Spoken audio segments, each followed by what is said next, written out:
Selamat pagi dan salam sejahtera bagi kami semua. Saya beserta kelompok saya akan mempresentasikan karya ilmiah tentang prosedur pembayaran utang saat pembelian barang di perusahaan jasa. Sebelum kami mulai mempresentasikan, alangkah baiknya kita memulai dengan doa. Saya akan memimpin secara Kristiani. Ya Tuhan, terima kasih atas berkat dan rahmat-Mu. Sebentar kami akan memajukan presentasi. Semoga semua bisa berjalan lancar sesuai dengan kehendak-Mu. Terima kasih ya Tuhan. Dalam nama Tuhan Yesus kami sudah berdoa. Sebelum kami mulai presentasi, kami ingin mengucapkan terima kasih kepada Ibu Kristina Purwanti yang telah membimbing dan memberikan kesempatan kepada kami sehingga kami dapat melakukan presentasi hari ini. Perkenalkan, nama saya Jeffrey, beserta teman-teman saya yang lain, yaitu Angelo Fernando, Jonathan Frian, Mufti Putra, dan Wilson Japutra. Kami melakukan presentasi untuk karya ilmiah kami.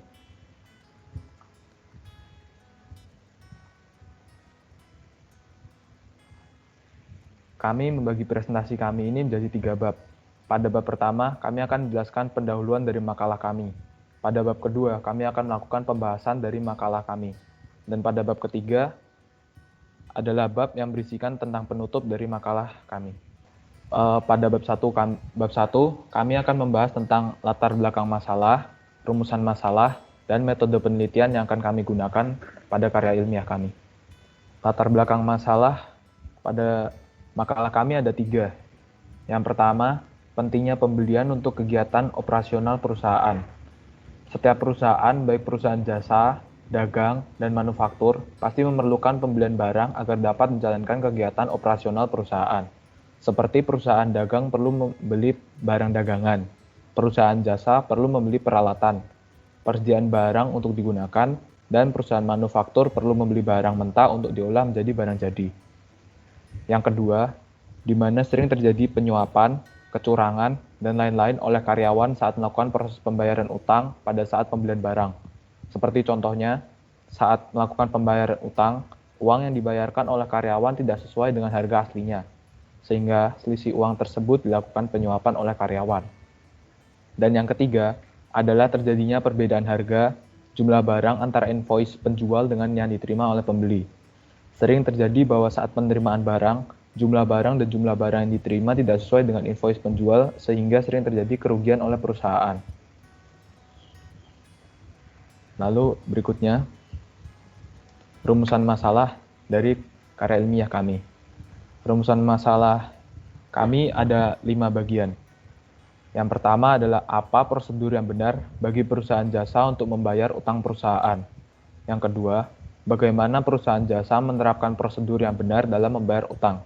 Yang ketiga, apa akibatnya jika terjadi kecurangan dalam pembayaran utang oleh pekerja dalam membayar utang perusahaan.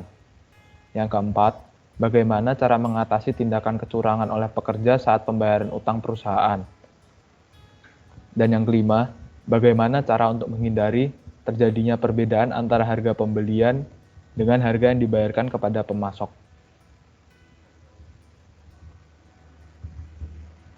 Lalu, untuk metode penelitian yang digunakan kelompok kami sendiri menggunakan 2 metode, yaitu wawancara dan daftar pustaka.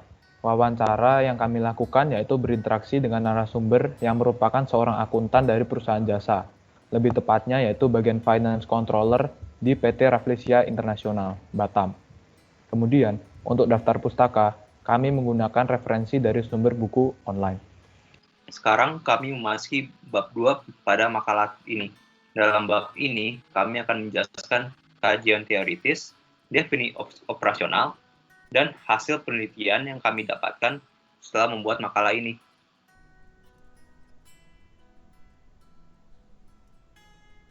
Ada 4 kajian teori yang akan kami bahas, yaitu pembayaran, pembelian, utang, dan perusahaan jasa.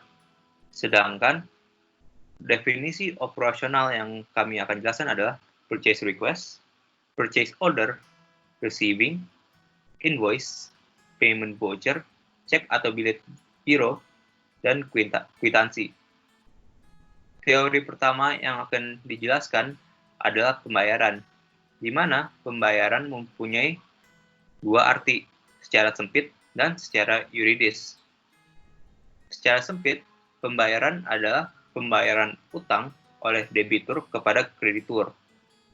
Sedangkan secara yuridis pembayaran tidak hanya dalam bentuk uang atau barang, tetapi juga dalam bentuk jasa, seperti jasa dokter dan lain-lain.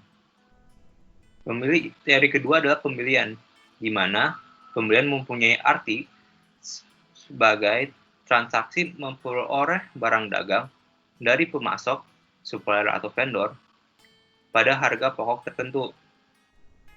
Dari penjelasan tersebut, kami dapat mengambil kesimpulan bahwa pembelian adalah transaksi sebuah perusahaan untuk memperoleh barang dagang, di mana barang tersebut dapat dibeli oleh perusahaan dengan menggunakan uang tunai atau kredit, dan juga dapat dibeli dengan menggunakan kombinasi keduanya. Teori ketiga adalah utang atau liabilitas, merupakan kewajiban perusahaan kepada kreditur, supplier atau bank, dan pihak lainnya seperti karyawan sendiri atau pemerintah negerinya.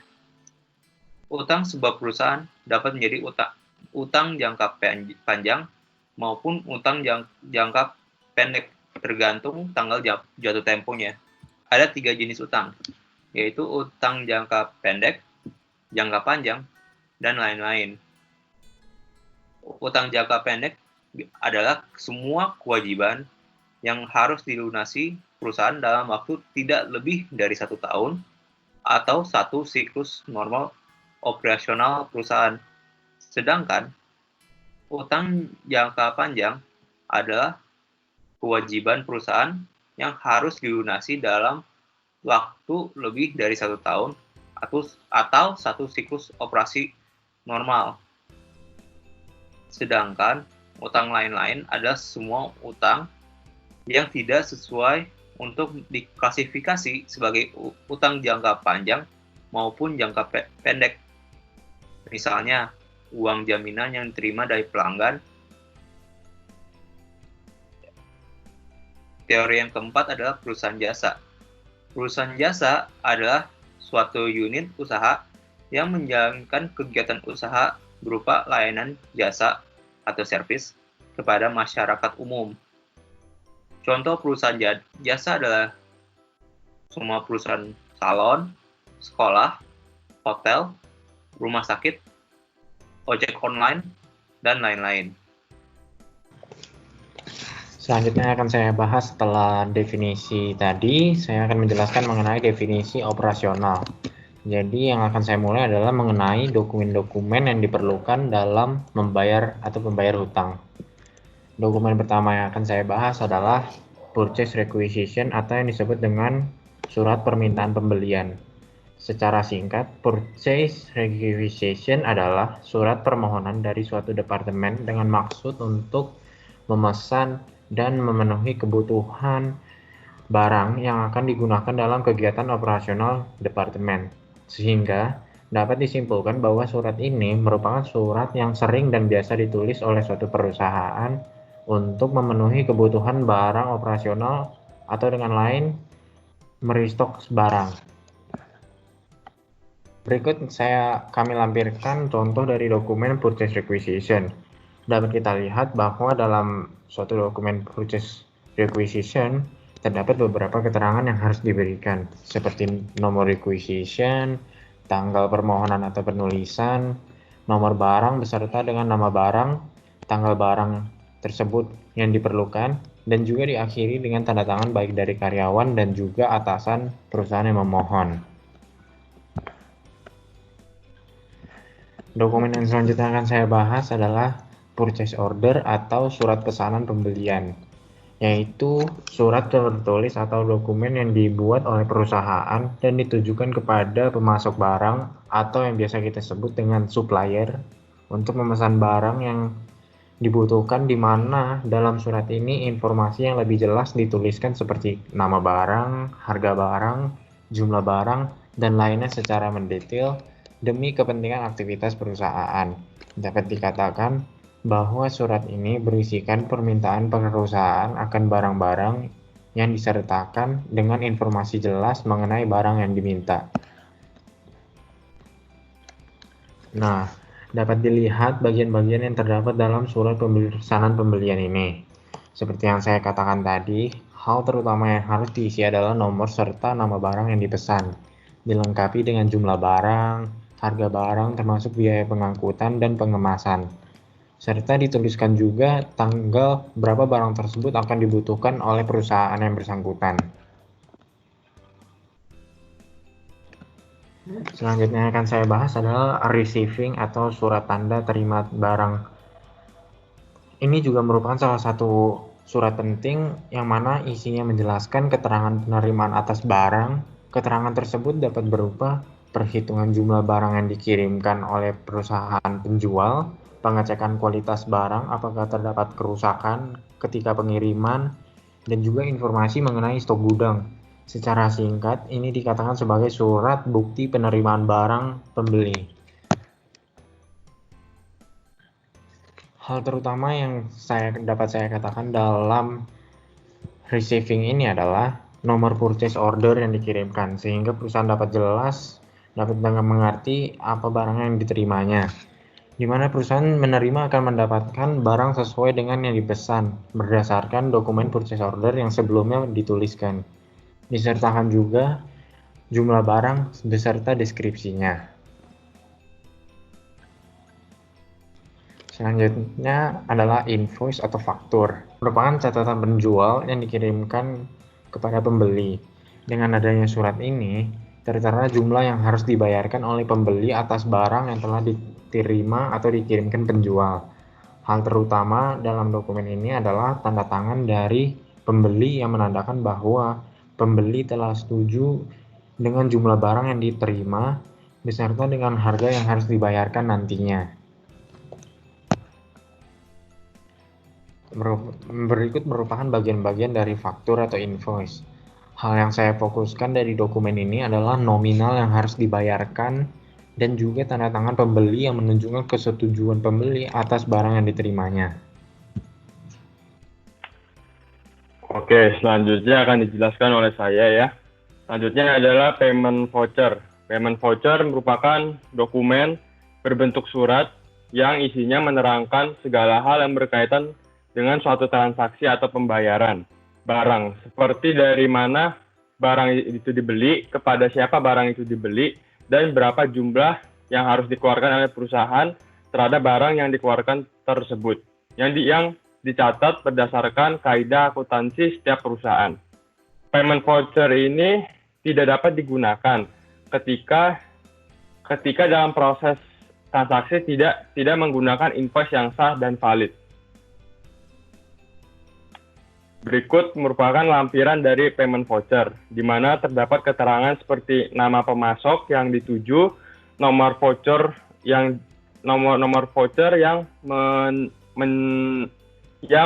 mendeskripsikan jumlah yang harus dibayar, nomor receiving, nomor cek, batas waktu pembayaran yang telah disetujui, dan jumlah pembayarannya.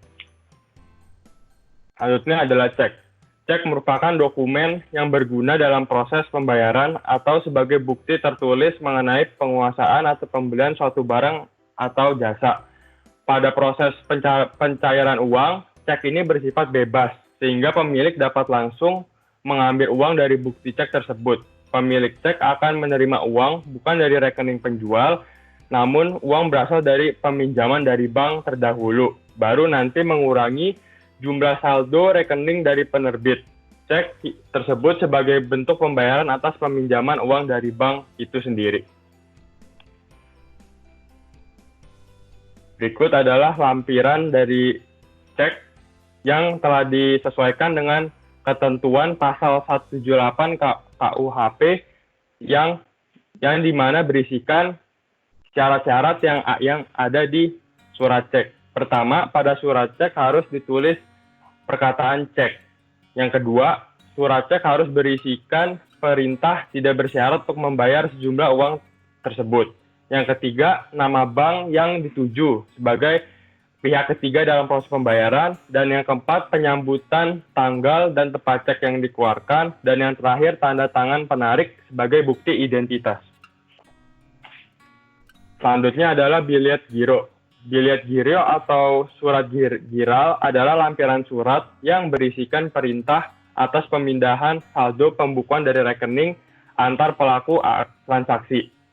Biliet giro ini sangat mirip seperti cek, namun terdapat satu hal yang membedakan, yaitu waktu dari pencairan saldo tersebut, di mana dalam biliet giro tidak dapat mencairkan dana secara langsung, namun membutuhkan waktu yang ditentukan dari bank tersebut. Berikut merupakan dokumen dari biliet giro yang berisikan keterangan nomor seri biliet giro, nama bank yang terkait, logo bank, nama rekening dan nama penerima, nama bank, nama bank tempat penarikan uang, saldo yang dikirim, tanggal yang tertulis, tanggal efektif atau tanggal pemindahan saldo, nama penulis atau tertarik sebagai identitas, dan tanda tangan penulis atau tertarik sebagai pelengkap identitas tersebut. Selanjutnya adalah kwitansi. Kwitansi merupakan dokumen surat yang sangat penting terhadap proses pembelian suatu barang atau jasa tertentu. Surat ini dapat dijadikan sebagai bukti penerimaan terhadap suatu barang karena penjelasan secara menyeluruh mengenai hal-hal yang bersangkutan dengan pembelian barang atau jasa tersebut. Berikut merupakan contoh lampiran kwitansi, yaitu berisikan tanggal transaksi atau tanggal penerimaan uang, pihak yang memberikan uang, nominal uang yang tertera, maksud dan tujuan dari transaksi tersebut, dan tanda tangan serta ditambah dengan materai bila dibutuhkan sebagai pelengkap kwitansi tersebut. Kemudian kami akan masuk ke bab 2 bagian terakhir, yaitu hasil penelitian. Berikut ini merupakan flowchart atau disebut sebagai alur dan prosedur pembayaran utang saat pembelian barang. Prosedur pembayaran utang saat pembelian barang diawali pertama dengan pengajuan dokumen purchase requisition oleh suatu departemen yang memerlukan barang untuk kepentingan perusahaan, seperti bagian akuntan memerlukan pengisian stok pena atau bagian dapur memerlukan pengisian stok tepung dan lain-lain di sebuah perusahaan perhotelan. Sehingga departemen tersebut akan mengajukan dokumen purchase request atau purchase requisition yang diisi dengan lengkap dan disertai dengan tanda tangan atasan yang bersangkutan. Kemudian setelah purchase requisition telah disetujui, maka dokumen PR ini akan diberikan kepada purchaser untuk memesan barang tersebut kepada pemasok. Purchaser akan melakukan penyelesaian pemasok atau supplier yang tersedia dan memilih salah satu pemasok yang mempunyai harga dengan kualitas yang terbaik. Setelah dipilih, maka purchaser akan membuat yang disebut dengan purchase order, PO, atau surat order pembelian. Jika telah ditandatangani dan disetujui, maka dokumen tersebut akan dikirimkan kepada pemasok sebagai bukti pemesanan barang. Jika barang yang dipesan telah diterima oleh perusahaan atau pembeli, maka perusahaan akan membuat dokumen receiving atau surat tanda terima barang sebagai bukti barang telah diterima, jumlah barang, dan lain-lain ditulis sesuai yang telah diterima oleh bagian storekeeper. Kemudian, setelah barang semua telah diterima oleh perusahaan, penjual akan mengirimkan invoice atau faktur kepada perusahaan sebagai rincian pembayaran yang harus dibayar oleh pembeli. Kemudian, invoice tersebut akan diverifikasi oleh staff accounts payable. Jika sesuai, akan dibuat payment voucher, di mana kita telah masuk ke tahap kelima, yang di mana payment voucher dibuat oleh staff accounts payable sebagai bukti perusahaan menyetujui untuk melakukan pembayaran kepada nama pemasok yang tertera pada payment voucher tersebut. Setelah dibuat, maka harus ditandatangani oleh atasan yang bersangkutan untuk melakukan pembayaran. Setelah disetujui dan telah ditandatangani oleh atasan yang bersangkutan, maka staff accounts payable akan membuat alat pembayaran, di mana kita masuk ke tahap ke-6, yaitu alat pembayaran merupakan cek atau bilet giro sesuai kesepakatan antara kedua belah pihak, antara pembeli dan penjual. Staff accounts payable akan menulis jumlah harga sesuai di payment voucher, kemudian cek tersebut ditandatangani oleh atasan yang bersangkutan agar cek atau bilet giro tersebut dapat dicairkan oleh penjual. Setelah pemberian cek atau bilet giro kepada penjual, pembeli harus menerima kwitansi dari penjual sebagai bukti telah membayar sesuai dengan jumlah harga yang tertera pada kwitansi. Kemudian kita masuk ke bab 3, yaitu kesimpulan dan saran.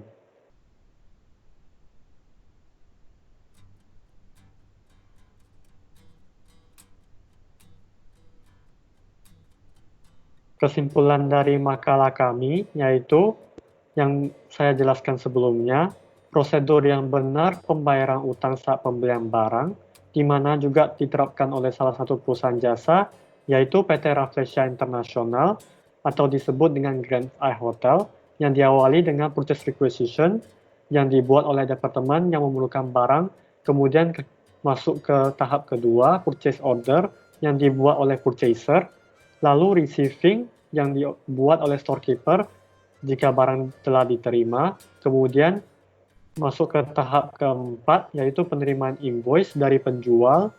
Kemudian ke tahap kelima, pembuatan payment voucher oleh staff accounts payable dan pembayaran menggunakan cek atau bilet giro sesuai kesepakatan kedua belah pihak.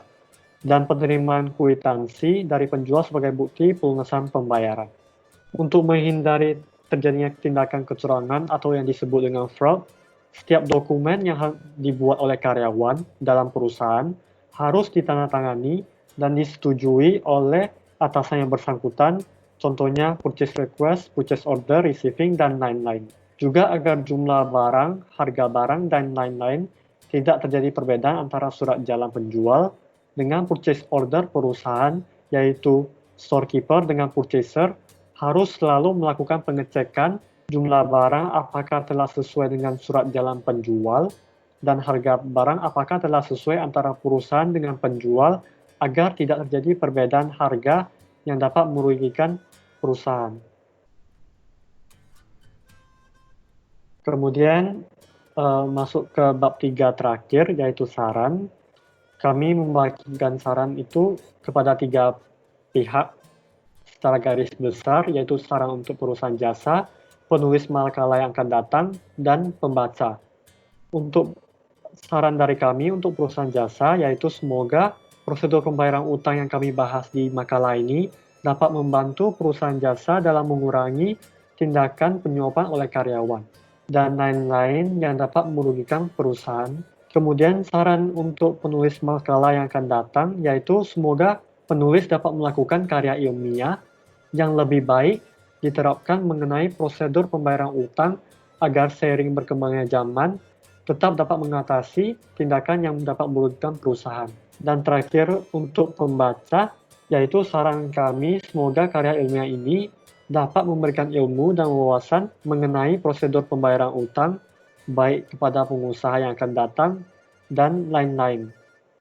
Sekarang kami akan membicarakan tentang hasil wawancara kami kepada seorang akuntan yang kedudukan sebagai Finance and Accounting Control di PT Rafflesia International Grandis I Hotel, yaitu Pak Hartoto. Oke, berikut merupakan rincian dari screenshot hasil wawancara kami dengan Pak Hartoto.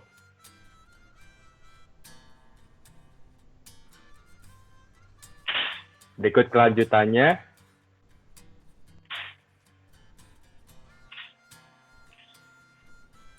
Nah, Pak Hartoto juga mengatakan bahwa kegunaan dalam pelaksanaan prosedur saat pembayaran utang, yaitu yang pertama, supaya kita dapat mengetahui rencana pembayaran utang kepada pemasok agar cash flow perusahaan itu sendiri dapat berjalan dengan lancar.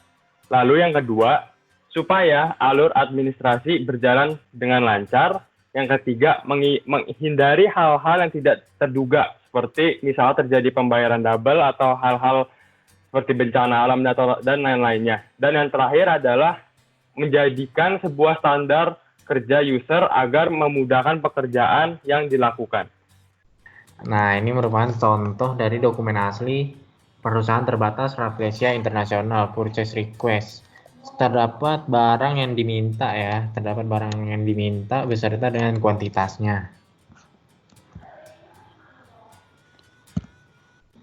Nah, ini purchase order di mana sudah mulai mendetail apa yang dipesan oleh perusahaan, seperti disertai dengan harga dan kuantitasnya lagi. Kemudian adalah receiving sebagai bukti penerimaan barang yang diterima oleh PT Rafflesia International. Dan juga invoice yang harus dibayarkan nantinya oleh perusahaan PT Rafflesia International. Dan terakhir adalah payment voucher atau voucher pembayaran. Sekian dari presentasi kami pada hari ini. Sebelum kami menutup presentasi kami, karena kita memulai dalam doa pembuka, maka kita akan akhiri juga dengan doa. Saya akan memimpin secara Kristiani. Ya Tuhan, terima kasih atas berkat dan rahmat-Mu. Kami setelah berhasil melakukan presentasi dengan baik. Terima kasih. Semoga Engkau turut bekerja di dalam presentasi kami. Dan semoga presentasi kami ini bisa berguna bagi orang-orang lain. Terima kasih ya Tuhan atas dalam nama Tuhan Yesus Kristus kami sudah berdoa. Saya Jeffrey mewakili teman-teman saya yang lain.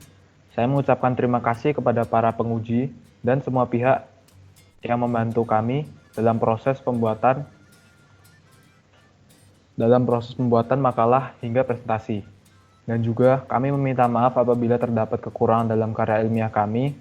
Dan juga kami minta maaf apabila ada salah kata dalam presentasi ini. Terima kasih dan mohon maaf.